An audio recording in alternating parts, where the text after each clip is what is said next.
नमस्कार मंडळी, आज आपण बनवत आहोत मसूर डाळ. त्यासाठी लागणारे साहित्य: 1 वाटी मसूर डाळ, कांदा, टोमॅटो, लसूण, हळद आणि चवीनुसार मीठ. आता आपण कांदा टोमॅटो हा फ्राय करून घेऊ.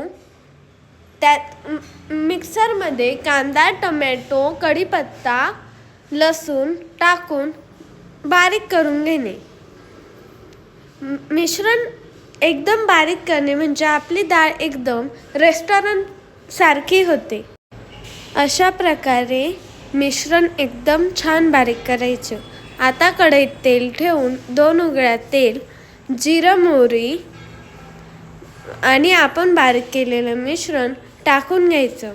मिश्रण 2 मिनिटं परतू द्यायचं. आपल्या चवीनुसार मसाले, मीठ टाकून घ्यायची आणि 1 ग्लास पाणी गरम करायचे. आपण उकडलेली मसूर आता याच्यात टाकून घेऊया. मग 1 ग्लास पाणी गरम करून टाकूया. अशा प्रकारे आपली मसूर डाळ रेडी आहे. Please like, share and subscribe to my channel. तुम्ही हा व्हिडिओ कुठून पाहताय ते मला कमेंट करून सांगा. माझ्या चॅनलवर नवीन असाल तर सबस्क्राईब करा आणि तुम्हाला अजून कोणता व्हिडिओ पाहिजे ते कमेंट करून सांगा. Thank you for watching full video.